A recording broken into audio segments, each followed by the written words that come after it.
नमस्कार, स्वागत है आपका फिजिक्स हेल्प पॉइंट में। जैसा कि आप लोग देख पा रहे हैं, स्क्रीन पर लिखा है गॉस की प्रमेय। तो आज हमको पढ़ना है गॉस की प्रमेय।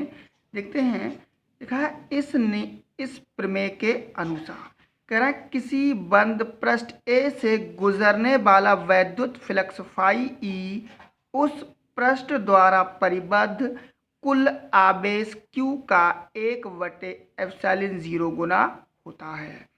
यानी कि इसमें दिया है कि किसी बंद पृष्ठ ए से गुजरने वाला वैद्युत फ्लक्स, जैसा कि आप चित्र देख पा रहे हैं, कोई एक बंद पृष्ठ है, उसका क्षेत्रफल कितना है, ए है। तो इस बंद पृष्ठ से गुजरने वाला जो वैद्युत फ्लक्स है, वैद्युत फ्लक्स को प्रकट करते हैं फाई ई से। ये है हमारा फाई ई। तो गुजरने वाला वैद्युत फ्लक्स फाई ई उस पृष्ठ द्वारा परिबद्ध मतलब होता है घिरा हुआ एरिया, यानी घिरा हुआ भाग। परिबद्ध कुल आवेश Q का 1/ε0 गुना होता है। तो हमारा हो जाएगा वैद्युत फ्लक्स हमारा फाई ई है बराबर आवेश कितना है, Q है, और कितना गुना है, 1/ε0 गुना है। तो Q में गुणा हो जाएगी 1/ε0 से। तो फाई ई बराबर आ जाएगा Q/ε0। ये हमारी हो गई गॉस की प्रमेय का स्टेटमेंट। आगे देखते हैं, दोबारा फिर इसको थोड़ा सा समझ लीजिए। कह रहे हैं कि किसी बंद पृष्ठ ए से गुजरने वाला वैद्युत फ्लक्स फाई ई उस पृष्ठ द्वारा परिबद्ध कुल आवेश का 1/ε0 गुना होता है। इतना हो गया। अब आइए इसे प्रूफ करते हैं। देखते हैं प्रूफ में क्या दिया है। यहाँ देखते हैं, देखिए इसकी हमें करनी है उपपत्ति में सर्वप्रथम हमने एक बंद पृष्ठ बनाया जिसका मध्य बिंदु हमने क्या मान लिया, ओ मान लिया। इस पर कितना आवेश है, प्लस Q आवेश है। यहाँ से स्मॉल r दूरी पर एक बिंदु P है जहाँ पर वैद्युत क्षेत्र की तीव्रता कितनी है, E है, और ये कितने कोण पर, थीटा कोण पर झुके हुए हैं, जिसका बाहरी क्षेत्रफल कितना है, dA वेक्टर है। और यहाँ अंदर ही आपको जो दिख रहा है ये घनकोण है, घनकोण लिखते हैं d ओमेगा से। तो लिखते हैं माना कोई बिंदु प्लस Q आवेश, माना कोई बिंदु प्लस Q आवेश किसी बंद पृष्ठ A के भीतर किसी बिंदु O पर स्थित है। कोई बिंदु आवेश है प्लस Q, यानी कोई बिंदु आवेश, चाहे ऐसे लिख रहे हैं, माना कोई बिंदु आवेश प्लस Q, सॉरी हम स्पेल्ड हो गया था, माना कोई बिंदु आवेश प्लस Q किसी बंद पृष्ठ A के भीतर किसी बिंदु O पर स्थित है। माना कोई हमारा बिंदु आवेश प्लस Q है, एक बंद पृष्ठ के भीतर बिंदु O पर स्थित है मतलब रखा हुआ है। फिर ये कह रहे हैं माना पृष्ठ A पर कोई बिंदु P है। इसका जो पृष्ठ है, इस पृष्ठ को कितना माना गया, मान लीजिए A माना गया है। माना पृष्ठ A पर एक बिंदु क्या है, P है, जिसकी बिंदु O से दूरी कितनी है, स्मॉल r है। जिसकी बिंदु O से दूरी कितनी है, स्मॉल r है। P से और O के बीच की दूरी कितनी है, स्मॉल r है। कह रहे माना पृष्ठ A पर बिंदु P के चारों ओर, माना पृष्ठ जो A है, A पर जो P के चारों ओर है, P के चारों ओर ऐसे करके P के चारों ओर एक अल्पांश क्षेत्रफल dA है, यानी कि एक भाग मान लिया, पूरे पृष्ठ का एक भाग कितना मान लिया, dA मान लिया। dA है जिसके संगत इसका जो क्षेत्रफल वेक्टर है, तो इसके dA के संगत जो क्षेत्रफल वेक्टर है वह dA वेक्टर है। जिसकी दिशा बिंदु P पर अल्पांश, जिसकी दिशा क्या है, बिंदु P पर अल्पांश अवयव dA के बाहर की ओर खींचे गए अभिलंब के अनुदेश है। तो बिंदु P पर बाहर की ओर खींचे गए अभिलंब के अनुदेश है कि उसके अनुसार है। फिर ये कह रहे हैं पैराग्राफ चेंज करके, माना बिंदु P पर रखे बिंदु आवेश Q के कारण बिंदु P पर वैद्युत क्षेत्र वेक्टर E है, जिसका परिणामी बात करते हैं। इन्होंने कहा है कि माना बिंदु O पर रखे बिंदु आवेश Q के कारण बिंदु P पर जो वैद्युत क्षेत्र की तीव्रता है वेक्टर E है। वैद्युत क्षेत्र की तीव्रता कितनी मानी गई है? वेक्टर E मानी गई है। तब देखते हैं यहाँ पर, तब इसका परिणामी क्या होगा? वह देखिए E बराबर होगा 1/4πε0 Q/r²। हमने मान लिया इक्वेशन नंबर फर्स्ट। आगे देखते हैं, कह रहा है यदि वैद्युत वेक्टर E तथा क्षेत्रफल वेक्टर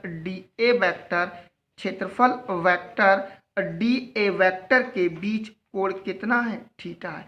यदि वैद्युत क्षेत्र के वेक्टर E और क्षेत्रफल वेक्टर dA के बीच जो कोण है वो कितना है? मान लीजिए थीटा है। कितना कोण है? थीटा कोण है।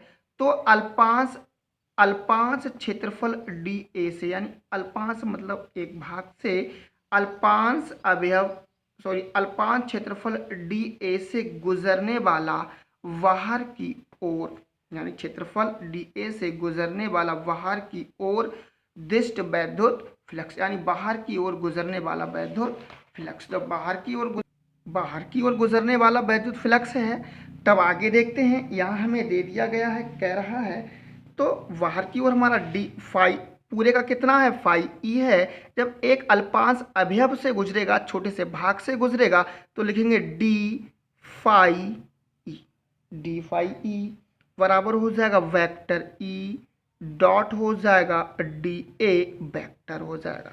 आगे लिखते हैं, देखो यहाँ पर हम डी फाई ई इक्वल यानी बराबर, यहाँ देखो vector E dot D A vector है, इसे लिख देंगे E D A cos theta. आपको पता है एक सूत्र आपने पढ़ा हो कक्षा 11 में वेक्टर वाले पार्ट में, vector A dot vector V बराबर होता है ए वी कॉस थीटा, होता है ना। यहाँ पर एक ही जगह वेक्टर ई है और चूंकि और जो वेक्टर बी है उसकी जगह डी ए वेक्टर है, तो इसका जब करेंगे हम वेक्टर, तो जब इसका स्केलर गुणन करेंगे तो E D A cos theta निकल कर आएगा। आगे देखते हैं यहाँ पर होता क्या है वह देख लीजिए। यहाँ लिखेंगे समीकरण एक से ई का मान रखने पर, जब समीकरण एक से ई का मान रखने पर बात करेंगे तो देखिए डी फाई ई ऐसे ही रहा।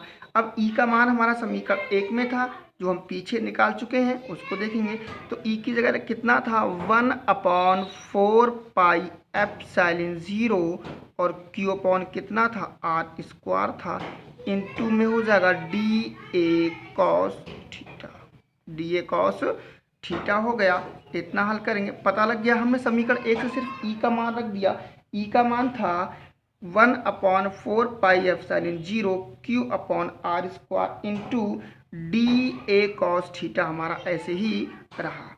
आगे बढ़ते हैं, हम चाहें तो इसे समीकरण नंबर 2 भी मान सकते हैं। समीकरण नंबर चलो 2 मान लेते हैं, इक्वेशन नंबर सेकेंड मान लिया।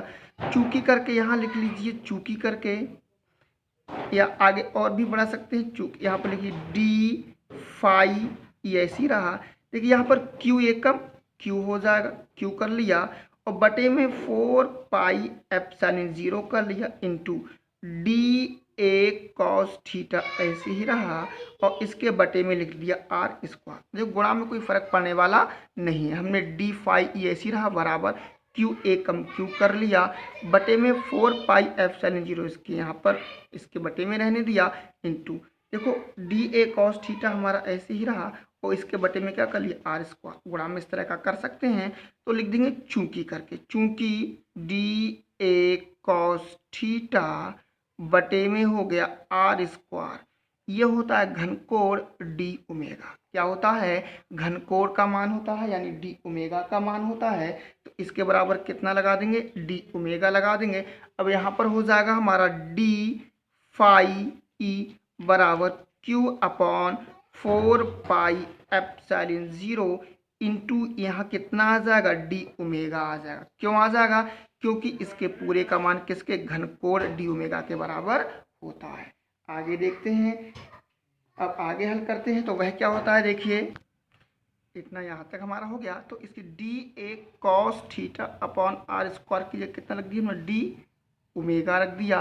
लेकिन लिखेंगे चूंकि जहाँ डी ओमेगा अल्पांश क्षेत्रफल डी ए द्वारा बिंदु ओ पर आंतरिक घनकोण है, यानी बिंदु ओ पर आंतरिक क्या है, घनकोण है। आगे देखते हैं, लिखा है अतः बिंदु आवेश Q के कारण संपूर्ण पृष्ठ A से बाहर की ओर निकलने वाला वैद्युत फ्लक्स। अब संपूर्ण पृष्ठ से, ये तो एक भाग से निकला था, अब संपूर्ण पृष्ठ से हम निकलवा रहा है, तो संपूर्ण पृष्ठ से हो जाएगा फाई ई बराबर हो जाएगा close integral D phi E, क्योंकि एक भाग का निकाला था, अब निकालना है संपूर्ण भाग का। संपूर्ण भाग का होता है फाई ई, तो उसका समाकलन कर देंगे किसका, जो एक भाग का निकाला है उसका।